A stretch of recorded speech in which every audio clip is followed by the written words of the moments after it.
Welcome to Nanak classes. दोस्तों, Nanak classes के YouTube channel पे आपका स्वागत है। राजस्थान जीके हमारे सवाल आपके जवाब की प्रतिदिन 50 क्वेश्चनों की क्लास रोज शाम 9 बजे आपको प्राप्त होती है। और आज क्लास नंबर 174 लेके आए हम। बाकी जितनी भी क्लासें हैं आप प्लेलिस्ट में जाके देख सकते हो। राजस्थान जीके टेस्ट नाम से हमारी प्लेलिस्ट बनी हुई है। तो स्टार्ट करें आज की क्लास एक मोटिवेशनल स्पीच के साथ। तो आज का मोटिवेशनल स्पीच क्या है? समस्याओं का क्या मजाल है, समस्याओं का क्या मजाल है, इरादों में मंजिल का सबूत है। क्योंकि इरादों में भरा हुआ है कि मंजिल को प्राप्त करना है। मुश्किलों का फिक्र कैसा, जब इरादों में अपनी मंजिल को पाने की एक ख्वाहिश रख रखी है तो फिर मुश्किलों से क्यों घबराना है, जब दृढ़ संकल्प ही इतना मजबूत है।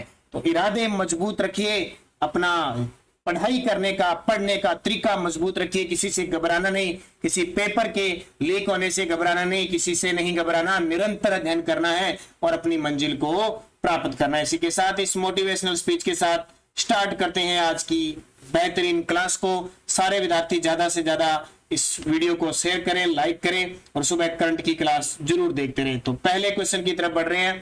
पहला क्वेश्चन देखिए, राजस्थान किस महाद्वीप में स्थित है? बड़ा ही सिंपल प्रश्न है, सब जानते हैं। हम एशिया महाद्वीप में रहते हैं और एशिया महाद्वीप में हम भारत में रहते हैं और भारत में हम राजस्थान में रहते हैं। और जो वीडियो मेंस की तैयारी करें उसके लिए तो स्पेशल महाद्वीप का टॉपिक दे दिया अब की बार, और स्पेशल महाद्वीपों से क्वेश्चन आएंगे। इसलिए हमारी स्पेशल वीडियो मेंस की मॉडल पेपर टेस्ट सीरीज चल रही है। विश्व, भारत और राजस्थान की जीके करंट अफेयर्स की 15 मॉडल पेपर डाले जाएंगे। 101 रुपए इसका चार्ज है, 151 से घटाकर। तो ये नानक क्लासेज ऐप पे जरूर आप जाके ज्वाइन कीजिए। तो राजस्थान किस महाद्वीप में स्थित है या किस महाद्वीप में स्थित है? तो उत्तर आएगा अब ऑप्शन एशिया महाद्वीप। भी एशिया में है, एशिया में, एशिया में, लेकिन एशिया में कहाँ है? मैं थोड़ी सी यहाँ पे डायग्राम बनाता हूं पृथ्वी का। ये हमारी पृथ्वी है, यहाँ पे है भूमध्य रेखा। कौन सी भूमध्य रेखा? यहाँ है मकर रेखा और यहाँ है कर्क रेखा। हम सब जानते हैं हम भूमध्य रेखा के ऊपर में है और यहाँ ये एशिया महाद्वीप है। इस प्रकार क्या है, ये एशिया महाद्वीप है और भारत के बीचों बीच से कर्क रेखा गुजरती है और राजस्थान के 2 जिलों से कर्क रेखा गुजरती है। तो हमें, और यहाँ से 0 डिग्री देशांतर है, ये पूर्व पश्चिम को बांटती है। ये पश्चिम हो गया और ये पूर्व हो गया। ये भूमध्य रेखा उत्तरी भाग और दक्षिणी भाग। अब देखो कि एशिया के उत्तरी पश्चिम में है, एशिया के उत्तर पश्चिम का भाग तो कौन सा हो गया? एशिया का उत्तर पश्चिम भाग तो ये हो गया, ये पश्चिम भाग हो गया, ये उत्तर हो गया। तो हमारा एशिया, हमारा राजस्थान तो यहाँ पे है, ये तो नहीं हो सकता। एशिया के उत्तरी पूर्वी में है, ये उत्तर हो गया एशिया का, ये पूर्व हो गया, इधर तो है ही नहीं। एशिया के दक्षिण पश्चिम में है, हाँ ये बात ठीक है, ये एशिया है और इसके दक्षिण पश्चिम में इधर है, ठीक है, क्योंकि एशिया इधर से भी बहुत बड़ा है ना, इस साइड ऐसे है। तो ये है दक्षिण पश्चिम में, एशिया के दक्षिण पश्चिम में है कौन है? हमारा राजस्थान। ये ध्यान रखना, इंपॉर्टेंट क्वेश्चन है, पूछा जाता है। एशिया के दक्षिण पूर्व में ये गलत है। तो क्योंकि यहाँ पे स्थिति बनाए, कर्क रेखा की स्थिति बनाए, तो यहाँ पे जो एशिया महाद्वीप है, ये मान लो मैंने पूरा ही एशिया महाद्वीप बना लिया, ये मान लो एशिया महाद्वीप है, तो एशिया महाद्वीप के इधर है भारतीय साइड, तो ये साइड कौन सी होगी? दक्षिण पश्चिम होगी और यहाँ राजस्थान है, तो एशिया के दक्षिण पश्चिम है। तो इसको अच्छे तरीके से याद रखना। दूसरा प्रश्न देखो, कर्क रेखा राजस्थान से होकर गुजरती है, क्या राजस्थान के लगभग मध्य से गुजरती है? गलत है, क्योंकि भारत के मध्य से लगभग गुजरती है। डूंगरपुर जिले के मध्य से गुजरती है, अब अकेला तो हम कह नहीं सकते। बांसवाड़ा जिले के मध्य से और डूंगरपुर जिले को स्पर्श करती है, ये बात सही है। ये नीचे वाला जो क्षेत्र है यहाँ पे तो आपका डूंगरपुर है और ये बांसवाड़ा है, ठीक है। इधर दोबारा बना देता हूँ, ये राजस्थान है इस साइड, यहाँ तो आ गया बांसवाड़ा और यहाँ आ गया डूंगरपुर। तो यहाँ से ऐसे गुजरती है, ये ऐसे, तो 2 जिलों से होगी, तो उत्तर बांसवाड़ा जिले के मध्य व डूंगरपुर जिले को स्पर्श करती है। प्राचीन काल में राजस्थान का कौन सा भूभाग सूरसेन जनपद का एक भाग था? प्राचीन काल में राजस्थान का कौन सा भूभाग सूरसेन जनपद का एक भाग था? तो अलवर भरतपुर क्षेत्र, ये तो नहीं था, ये मत्स्य क्षेत्र का था।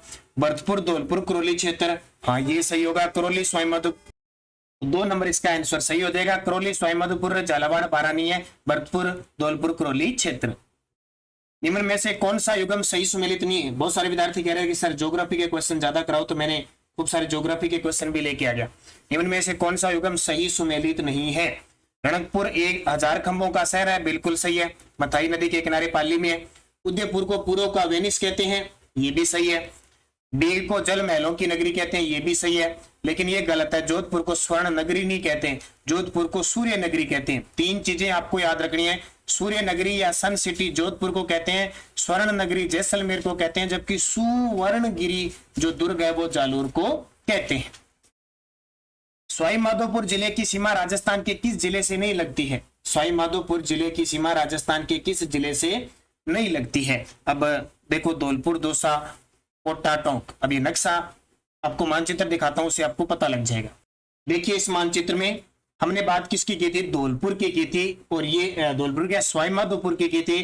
तो ये तो हो गया आपका धौलपुर, ये हो गया करौली, ये है सवाई माधोपुर। अब सवाई माधोपुर की एक तो करौली से लग रही है, सवाई माधोपुर की करौली से लग रही है, एक सवाई माधोपुर की दौसा से लग रही है। देखो ये डीपली पर्सन है, पेपर में आ जाते हैं। उसके बाद में जयपुर से भी लग रही है सवाई माधोपुर की, और टोंक से भी लग रही है, और इधर देखो भाई कोटा से भी लग रही है। तो अपने पास ऑप्शन देखो क्या है, अपने पास धौलपुर ऑप्शन है, तो धौलपुर ऑप्शन है, धौलपुर नहीं लगा हुआ। तो देखो करौली, दौसा, जयपुर, टोंक और कोटा से लगती है, और अपने पास ऑप्शन है धौलपुर, तो धौलपुर से नहीं लगती। अगला देखो, राजस्थान के ऐसे कौन से जिले हैं जो अंतरराज्य व अंतरराष्ट्रीय दोनों सीमा रेखा बनाते हैं? ये तो सिंपल सा ही प्रश्न है, आप सारे जानते हो, अंतरराज्य और अंतरराष्ट्रीय दोनों बनाते हैं। तो जयपुर अंतरराष्ट्रीय नहीं बनाते, अपने आप गलत होते जा रहे हैं। कोटा, बूंदी, झालावाड़ ये भी नहीं बनाते। चूरू, ये देखो गंगानगर पंजाब से भी लगता है, पाकिस्तान से भी लगता है। बाड़मेर गुजरात से भी लगता है, पाकिस्तान से भी लगता है। तो 3 नंबर उत्तर हो जाएगा। राजस्थान के संलग्न जिले, राजस्थान के संलग्न जिले। अब ये संलग्न जिले भाई क्या क्या बला है, ये काफी बार पेपर में अधीनस्थ बोर्ड खास करके पूछा जाता है।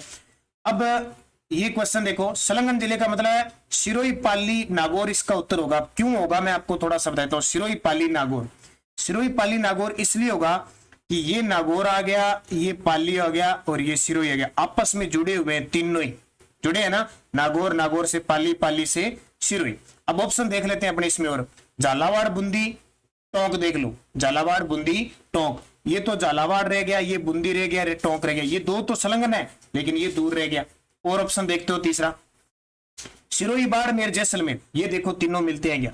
सिरोही, अब सिरोही अलग रह गया, बाड़मेर, जैसलमेर तो मिलते हैं, लेकिन सिरोही अलग रह गया। ये संलग्न नहीं है, यानी एक दूसरे से जुड़े हुए, मिले हुए। और एक ऑप्शन और देख लेते हैं अपने, चूरू, झुंझुनू, जयपुर, चूरू, झुंझुनू, जयपुर। सारी क्लियर कर देता हूं मैं। तो ये तो रहा चूरू, ये रहा झुंझुनू, लेकिन ये देखो झुंझुनू से सीमा नहीं सटा रहा, ये दूरी पड़ा है, तो ये भी गलत है। तो सही उत्तर क्या आ जाएगा? सिरोही, पाली, नागौर। ये प्रश्न काफी बार पेपर में आया, सीधा सीधा याद रख लेना इसको। Central and western Rajput state of India पुस्तक के रचनाकार कौन है? देखो मैं पूरी थोड़ी डिटेल से बताने लग जाता हूं तो फिर लंबा हो जाता है वीडियो, और लंबा होने का मतलब है फिर आप बोर हो जाते हो, इसलिए मैं क्वेश्चन और आंसर दे रहा हूं। Central and western Rajput state of India पुस्तक के लेखक हैं कर्नल जेम्स टेट, जिन्हें घोड़े वाला बाबा और राजस्थान का इतिहास का पिता कहते हैं।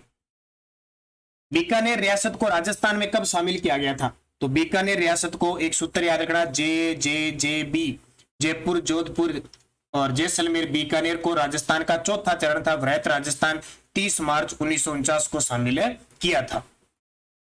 परिपत्र नाम किसे दिया गया है? परिपत्र नाम किसे दिया गया है? तो अरावली पर्वत श्रृंखला को परिपत्र नाम दिया गया है। बहुत सारे नाम है अलग अलग क्षेत्रों में अरावली पर्वतमाला के। राजस्थान राज्य का सबसे उच्चतम व निम्नतम बिंदु कौन सा है? राजस्थान राज्य का सबसे उच्चतम व निम्नतम बिंदु क्रमशः कौन सा है? तो देखो सबसे ऊंचा गुरु शिखर चोटी है हमारी, और सबसे नीचा निम्नतम बिंदु जो माना जाता है वो सांबर झील का क्षेत्र माना जाता है। तो सही जवाब इसका 1 नंबर हो जाएगा। सर्वाधिक व न्यूनतम जनसंख्या वाले संभाग क्रमशः कौन से हैं? अब 7 संभाग है। सबसे ज्यादा जनसंख्या वाला संभाग तो जयपुर है, लेकिन न्यूनतम संभाग जिसमें न्यूनतम जनसंख्या है वो कौन सा संभाग है? तो न्यूनतम जनसंख्या वाला संभाग पूछे तो कोटा है, जयपुर और जोधपुर। अब आपसे पूछे सर्वाधिक क्षेत्रफल वाला संभाग तो जोधपुर, न्यूनतम क्षेत्रफल वाला भरतपुर। राजस्थान के भौतिक प्रदेशों के निर्धारण से संबंधित व्यक्ति नहीं है। राजस्थान के भौतिक प्रदेशों के निर्धारण से संबंधित व्यक्ति नहीं है।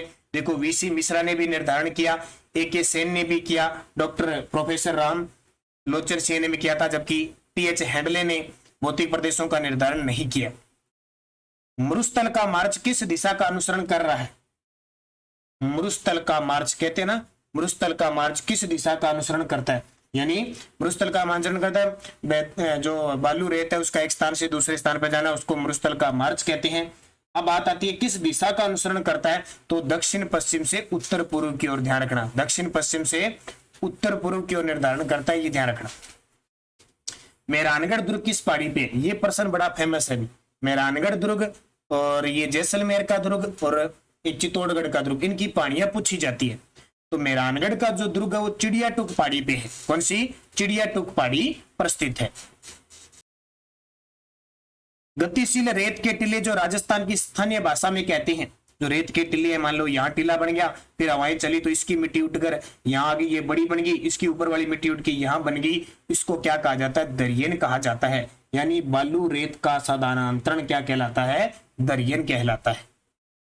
राजस्थान में किस भौतिक क्षेत्र में मुकुंदरा की पहाड़ियां स्थित है, ठीक है, मुकुंदरा की पहाड़ियां, मुकुंदरा हिल्स, दर्रा, अभ्यारण्य किस क्षेत्र में है, तो हाड़ौती के पठार में मुकुंदरा की पहाड़ियां, रामगढ़ की पहाड़ियां, ये गोलाकार और ये सारी पहाड़ियां इधर है। थार के रेगिस्तान की उत्तर पश्चिम से दक्षिण तक लंबाई कितनी है, देखो राजस्थान उत्तर से दक्षिण और पूर्व से पश्चिम, राजस्थान थार का रेगिस्तान अब ये उत्तर पश्चिम भाग में फैला हुआ है, तो उत्तर पश्चिम से दक्षिण तक लंबाई क्या है, तो उत्तर पश्चिम, ये उत्तर पश्चिम आ गया, ये इधर दक्षिण, इसकी है 640 किलोमीटर, कितनी, 640 किलोमीटर। उदयपुर नगर के चारों ओर विस्तृत तस्तरी नुमा पहाड़ियों को स्थानीय भाषा में क्या कहते हैं, ये बड़ा इंपॉर्टेंट है। तस्तरी नुमा पहाड़ियां, तस्तरी देखिए ना ऐसे, तस्तरी, इस प्रकार की तस्तरी नुमा पहाड़ियों को स्थानीय भाषा में क्या कहते हैं, गिरवा कहते हैं। क्या कहते हैं, गिरवा। बाकर भी सिरोही की कटी फटी पहाड़ियां हैं और बुराट का मैदान है उदयपुर क्षेत्र में। अरावली पर्वतमालाओं की सुदूर दक्षिण जड़ जहां से प्रारंभ होती है वह स्थान कौन सा है, ये भाई अरावली आपकी पर्वतमाला है। अरावली पर्वतमाला जो राजस्थान में लगभग 550 किलोमीटर है, टोटल लंबाई की इसकी 692 किलोमीटर है। ये लक्षद्वीप से निकलती है, लक्षद्वीप ये जो है ना आपका मिनी काय द्वीप अरब सागर से निकलती है, राजस्थान के अंदर ये यहाँ से प्रवेश करती है, झुंझुनू सॉरी आबू पर्वत क्षेत्र से, सिरोही से प्रवेश करती है। तो पाल ये सही रूप से कहां दिखाई देती है, ये जो सही रूप से दिखाई देती है अरब सागर के तल से वहां देती है, इसलिए अरब सागर को अरावली का जनक कहते हैं। फिर ये कुछ भाग इसका पालनपुर जो गुजरात है वहां दिखाई देता है। राजस्थान में ये सिरोही से प्रवेश करती है, इन जिलों से रहकर खेतड़ी झुंझुनू में पार हो जाती है। प्राकृतिक वनस्पति के वितरण को प्रभावित करने वाला सबसे महत्वपूर्ण कारक कौन सा है, प्राकृतिक वनस्पति के वितरण को प्रभावित करने वाला सबसे महत्वपूर्ण कारक कौन सा है। अब प्राकृतिक वनस्पति है उसको देखो, प्राकृतिक वनस्पति तो कहीं भी उग सकती है, लेकिन सबसे ज्यादा उसको प्रभावित करती है जलवायु, यानी मिट्टी है चाहे जैविक कारक है कुछ हो, लेकिन जलवायु जैसी होगी ना वैसी वनस्पति होगी। BWHW प्रदेश में जिले आते हैं, तो देखो BWHW। अब राजस्थान का जो भाग है कोपेन के अनुसार सबसे ज्यादा पूछा जाता है, मैं सीधा बढ़ा देता हूं, या नक्शे में दिखा देता हूं, थोड़ा सा आपको टाइम तो जाया होगा लेकिन बता देता हूं। ये जो क्षेत्र है ये BWHW का है, ये जो क्षेत्र है वो BSHW का है, ये जो क्षेत्र है वो CWG का है, और ये है जो AW का है। अब आप अंदाजा लगा लो, ये पूर्व साइड है, ये दक्षिण साइड है, दक्षिण पूर्व साइड है, ये मध्यवर्ती क्षेत्र है स्टेपी प्रदेश, और ये मरुस्थली साइड है। अब इसका उत्तर देखो, BWHW है तो उदयपुर तो कट गया, अजमेरी कट गया, और जोधपुर आएगा, लेकिन ये देखो जालोर वाला क्षेत्र नहीं आएगा, तो इसका उत्तर क्या हो जाएगा, इसका उत्तर हो जाएगा जैसलमेर, बीकानेर, हनुमानगढ़। राजस्थान में प्रवेश करने वाली पश्चिमी विक्षोभों की उत्पत्ति का क्षेत्र है, पश्चिमी विक्षोभों की उत्पत्ति का क्षेत्र भूमध्य सागर से, ये भूमध्य सागर चक्रवाती है, पश्चिमी विक्षोभों से आती है, और माउट जनवरी के महीने में शीत ऋतु में होती है। राजस्थान में सूखा संभाव्य क्षेत्र कार्यक्रम किस वर्ष से प्रारंभ किया गया, आजकल ये टॉपिक बड़े शानदार हो गए, इनसे प्रश्न बार बार आ रहे हैं। सूखा संभाव्य क्षेत्र कार्यक्रम 1974-75 में शुरू हुआ था।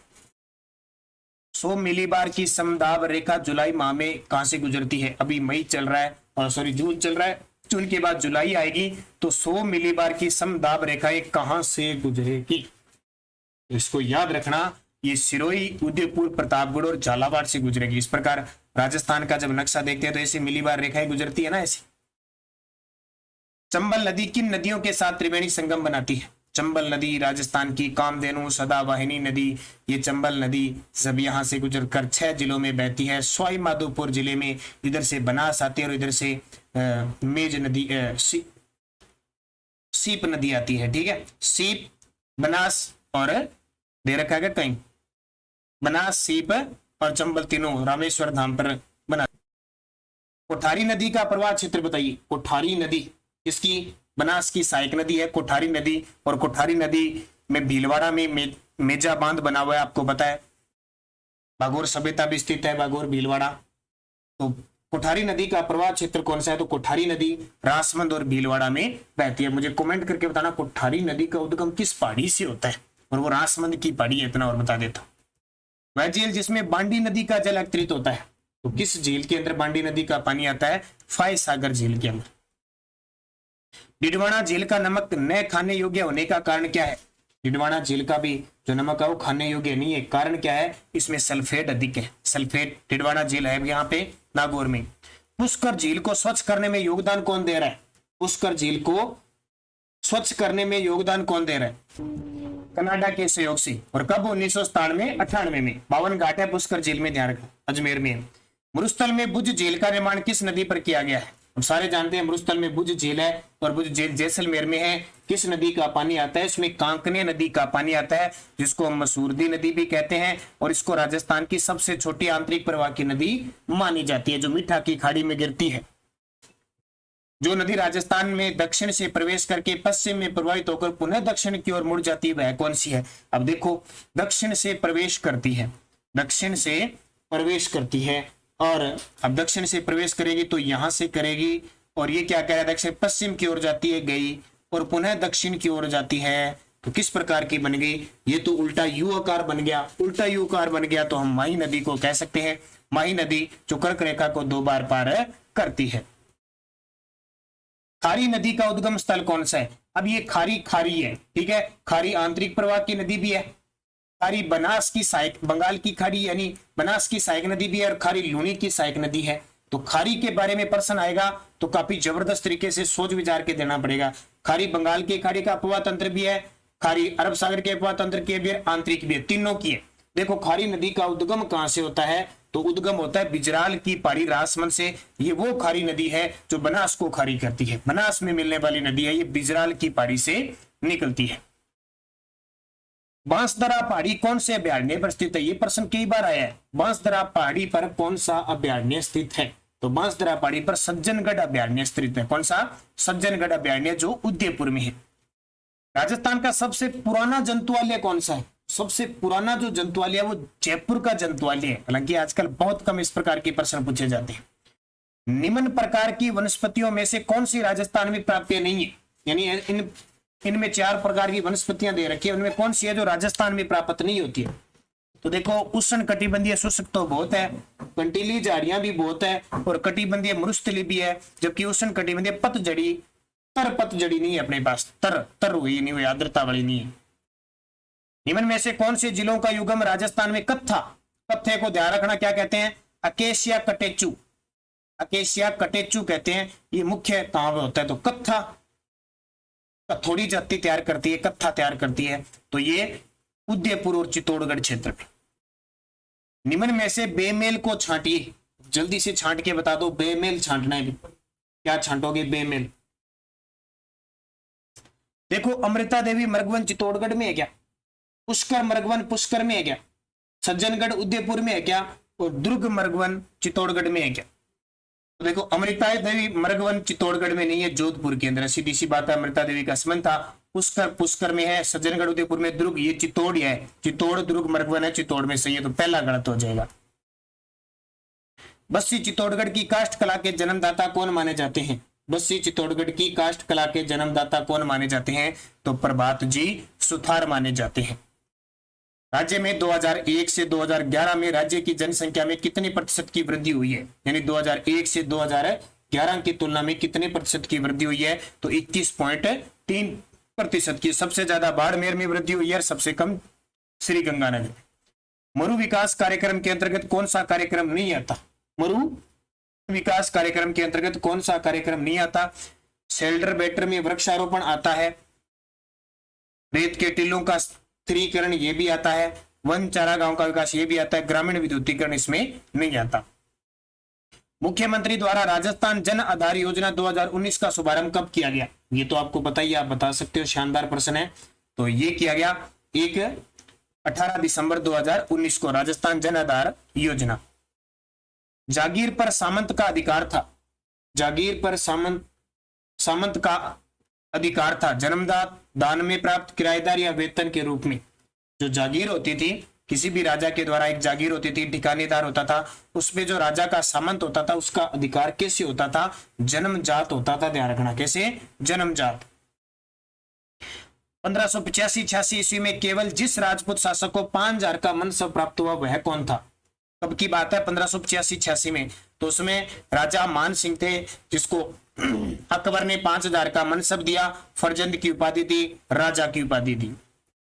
भारतीय संविधान सभा की स्थापना कब की गई थी? ये पॉलिटिकल का एक क्वेश्चन आ गया, पढ़ लेना। 26 नवंबर 1949 को भारतीय संविधान सभा की स्थापना हुई। भारतीय संविधान के निर्माण के समय संवैधानिक सलाहकार कौन थे? तो संवैधानिक सलाहकार कौन थे? बीएन राव थे। ध्यान रखना, कौन है? बीएन राव। प्रारूप समिति के कौन थे? प्रारूप समिति के जो अध्यक्ष थे डॉक्टर भीमराव अम्बेडकर थे, संघ के थे, अलग अलग बनाए हुए थे। कौन सा कूट सम्मिलित नहीं है? कौन सा कूट है? सम्मिलित नहीं। देखो, एक मीनार मस्जिद जोधपुर में, बिल्कुल सही है। कृष्णा मस्जिद बयाना भरतपुर में, ये भी सही है। पीर दुल्ले शाह की जालोर, ये गलत है, पीर दुल्ले शाह की याद रखनी है। नलियासर सांबर के अंदर है, ये भी सही है। राज्य में सहकारी संस्थाओं के चुनाव करवाने हेतु नोडल अभिकरण संस्था कौन सी है? राज्य में सहकारी संस्थाओं के चुनाव करवाने हेतु नोडल अभिकरण कौन सी होती है? तो राज्य निर्वाचन आयोग। किसके द्वारा? नोडल अभिकरण होता है राज्य निर्वाचन आयोग। फिर उसके नीचे जो अलग अलग है विभाग, उनको बांटा जाता है। रामदेव जी की शिष्या जो सिरवी जाति की कुल देवी थी, रामदेव जी की शिष्या जो सिरवी जाति की, तो हम सभी जानते हैं आई माता। आई माता, इनका मंदिर बिलाड़ा जोधपुर में, जिनके दीपक से केसर टपकती है। और आज का अंतिम क्वेश्चन, निम्न में से कौन सा कथन सत्य है? रागमाला चित्रों में यद्यपि कुछ कविता पंक्तियों को चित्रित किया जाता है, पर परोक्ष रूप में इनमें भारतीय संगीत की भावना रूप का चित्रण होता है। बिल्कुल सही है। 1700 ईस्वी को लगभग आमेर में श्रेष्ठ रागमाला के चित्र बने, ये भी सही है। हाड़ौती अंचल में बूंदी का प्रथम रागमाला चित्र चुनार में राजा भोज के संरक्षण में बना था, ये भी सही है। उपयुक्त सभी सत्य हैं। तो ये आज की 50 प्रश्न हो गए शानदार तरीके से। एक बार फिर बताता हूं, जो विद्यार्थी रीट लेवल फर्स्ट की तैयारी कर रहा है, सिलेबस के अकॉर्डिंग पर्यावरण अध्ययन की टेस्ट सीरीज डाली जा रही है हमारी नानक क्लासेज ऐप पे। तो जिस विद्यार्थी ने नानक क्लासेज ऐप डाउनलोड नहीं किया, वीडियो के डिस्क्रिप्शन में लिंक है, गूगल प्ले स्टोर पे जाके भी आप डाउनलोड कर सकते हो। पर्यावरण अध्ययन की स्पेशल मॉडल पेपर चल रहे हैं। 30 प्रश्नों जो आते हैं, 30% का ही मॉडल पेपर है। 15 मॉडल पेपर मिलेंगे आपको, और प्लस शिक्षण विधि इनके साथ होगी। इसके अलावा भी हमारे देखो क्या चल रहा है, आपको बताता हूँ। वीडियो मेंस चल रही है, मैंने आपको बता दिया मॉडल टेस्ट पेपर। तो जो विद्यार्थी वीडियो मेंस की तैयारी करें, जरूर एक बार विजिट करें। ऐप पे ही चल रहे हैं टेस्ट। विश्व, भारत और Rajasthan GK plus current affairs, जो आपके महाद्वीप है, भौगोलिक स्थिति है, वन्य जीव है, भारत के पारिस्थितिकी तंत्र, हर प्रकार के क्वेश्चन करंट इंडिया के सब डाले जा रहे हैं। तो आप जरूर विजिट करें। और राजस्थान करंट अफेयर्स की चल रही है, तो आप नानक क्लासेज ऐप को डाउनलोड करोगे तो आपका जो पेपर है आपके एग्जाम के अकॉर्डिंग हर एक प्रकार की टेस्ट सीरीज जारी है। तो निरंतर अध्ययन करें। सुबह 7 बजे करंट और शाम 9 बजे, और आज 10 बजे आपको राजस्थान के पुरस्कारों का वीडियो स्पेशल मिलेगा। तो धन्यवाद। जय हिंद, जय भारत।